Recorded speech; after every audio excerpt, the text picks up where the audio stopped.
हूँ। इस वीडियो में मैं आपको ये बताऊंगा श्रीमद् भगवत गीता के अनुसार लॉ ऑफ अट्रैक्शन को कैसे अप्लाई करें। ये एक बिल्कुल अलग टेक्निक है और मैंने खुद इसको श्रीमद् भगवत गीता को बेस रखकर बनाया है और अपनी जिंदगी में उतारा भी है। आप भी इसको अपनी जिंदगी में उतार कर देखें, आपको अपार सफलता और खुशी जरूर मिलेगी और इसकी मैं आपको 101% गारंटी देता हूँ। तो आप इस चैनल में प्रवेश कर चुके हैं तो घंटी बजा दीजिए चैनल को सब्सक्राइब करके। दोस्तों, लॉ ऑफ अट्रैक्शन के बारे में आपको एक बात बिल्कुल स्पष्ट शब्दों में बता रहा हूँ। असल में लॉ ऑफ अट्रैक्शन एक वैदिक सिद्धांत पर ही बेस्ड है। वेदों में एक कथन है, एक प्रिंसिपल का वर्णन है जो बेस बना है लॉ ऑफ अट्रैक्शन का। वो सिद्धांत है यथा दृष्टि तथा सृष्टि। इसका मतलब है जैसी आपकी नजर है वैसी ही ये दुनिया है। आप जिस भी नजर से इस दुनिया को देख रहे हो, ये दुनिया वैसी ही आपको नजर नहीं आ रही है, बल्कि ये दुनिया वैसी ही है आपके लिए। तो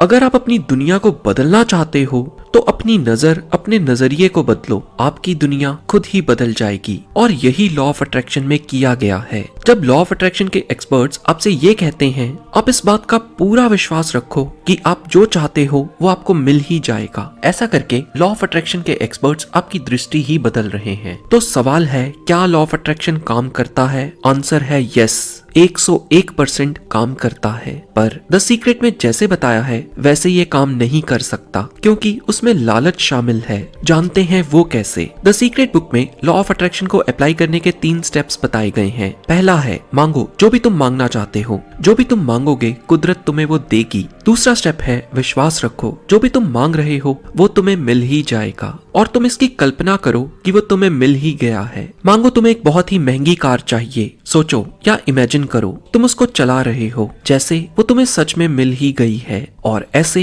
वो तुम्हें मिल ही जाएगी। अब इसमें सबसे बड़ी समस्या ये है कि आपको एक चीज के बारे में निरंतर सोचने को कह रहे हैं, आपको अपनी इच्छाओं, अपनी डिजायर्स के पीछे भागने को कह रहे हैं। हमें अपनी इच्छाओं के पीछे नहीं भागना है, हमें अपने लक्ष्य की ओर भागना है। इच्छा पूरी होने से लालच बढ़ता है और ना पूरी होने से क्रोध उत्पन्न होता है। लक्ष्य हमेशा कुछ करने का होता है, कोई चीज हासिल करने का नहीं। महंगी गाड़ी हासिल करना इच्छा है, डॉक्टर बनना लक्ष्य। जैसे द सीक्रेट में बताया गया है वैसे लॉ ऑफ अट्रैक्शन काम कर भी नहीं सकता।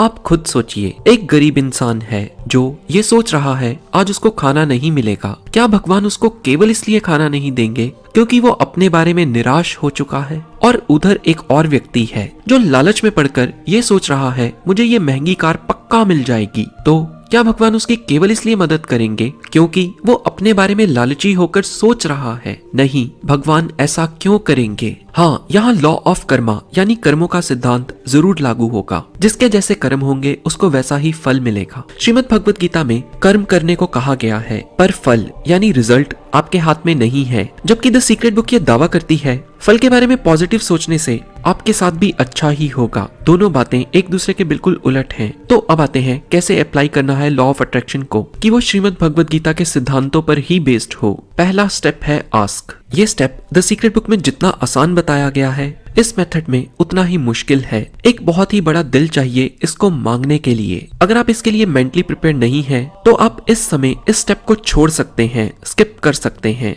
असल में हम सभी की जिंदगी में एक हमारा दुश्मन होता है जिसको हम माफ नहीं कर पाते। हमें भगवान से उसके लिए खुशहाली मांगनी है, उसके लिए खुशियां मांगनी है। आप जो चीज खुद के लिए चाहते हो वही चीज अपने दुश्मन के लिए मांगो। ऐसा करने से नर्क का एक द्वार हमारे लिए बंद हो जाएगा। श्रीमद् भगवत गीता के 16वें अध्याय के 21वें श्लोक में क्रोध को नर्क का द्वार कहा गया है और हमारा गुस्सा कई बार एक ही व्यक्ति के प्रति होता है जो इस स्टेप से कम हो सकता है। अगर आप ऐसा नहीं कर पा रहे तो सीधा दूसरे स्टेप पर आइए। दूसरा स्टेप है बिलीव एंड इमेजिन। आप खुद पर और परमात्मा पर अटूट विश्वास रखें। आप आंखें बंद करके भगवान के कोई भी चित्र की कल्पना करें, परमात्मा की कोई भी इमेज को इमेजिन करें। मैं श्री कृष्ण को भगवान मानता हूँ, उनका चित्र ही अपने मन में लाता हूँ। आप भी अपनी श्रद्धा के अनुसार भगवान को इमेजिन कीजिए। परमात्मा की तस्वीर को मन ही मन में देखें और फिर ये सोचें जो भी कार्य मैं करने जा रहा हूँ वो मैं भगवान के निर्देश या ऑर्डर समझकर कर रहा हूँ। मैं कोई भी कार्य फल पाने के लालच में नहीं कर रहा, बल्कि भगवान को समर्पित करके कर रहा हूँ। आप अपने कार्य का ऑर्डर लीजिए भगवान से। एग्जाम्पल, मैं कल अपने ऑफिस काम करने जाऊंगा, तो आज रात सोचूंगा जो भी काम मैं करने जा रहा हूँ वो भगवान का ऑर्डर मुझे मिला है। वो कार्य मैं खुद के लिए नहीं कर रहा, बल्कि परमात्मा के लिए कर रहा हूँ। ऐसा करने से मेरा कोई भी कार्य लालच से भरा नहीं होगा, लेकिन ये भी जरूरी है मेरा कोई भी कार्य गलत कार्य ना हो और किसी भी तरह से वो समाज के विरुद्ध ना हो। श्रीमद् भगवद गीता के 9वें अध्याय के 27वें श्लोक में श्री कृष्ण कहते हैं, हे कुंती पुत्र, जो भी कुछ तू करता है वो मुझको अर्पण कर दे। यहाँ श्री कृष्ण कहते हैं, अर्जुन तू सब काम को भगवान के कार्य समझ और खुद को भगवान का सेवक समझ। तो अब आते हैं उन चीजों पर जिसके लिए हम कुछ भी नहीं कर सकते। उनको पूर्ण रूप से परमात्मा पर छोड़ दो और परमात्मा पर रत्ती भर भी संदेह मत करो। बस उनके लिए प्रार्थना करो और डेफिनेटली आपको वो चीज मिल ही जाएगी। क्योंकि श्रीमद् भगवद गीता के 7वें अध्याय के 21वें श्लोक में श्री कृष्ण कहते हैं, भगवान के जिस किसी भी रूप में भक्त पूरी श्रद्धा यानी फेथ के साथ पूजा करते हैं, भगवान उनकी श्रद्धा को टूटने नहीं देते। श्री कृष्ण ने श्रीमद् भगवद गीता के 9वें अध्याय के 22वें श्लोक में कहा है, जो मेरे पर मन लगाता है, मेरा ध्यान करता है, मैं उसको वो प्रदान करता हूँ जो उसके पास नहीं है, और जो उसके पास है मैं उसकी रक्षा भी करता हूँ। बस जरूरत है परमात्मा में मन लगाकर अपनी सारी टेंशन को परमात्मा के हाथ में देने की। और लॉ ऑफ अट्रैक्शन का आखिरी स्टेप है अचीव। भक्ति की शक्ति से आप बहुत कुछ हासिल कर सकते हैं, इसमें कोई भी संदेह नहीं है, पर कहीं गलती से भी खुद में कर्ता का भाव ना उत्पन्न कर लेना। तो जो लोग लॉ ऑफ अट्रैक्शन में ढूंढते हैं वो चीज गीता में भी है,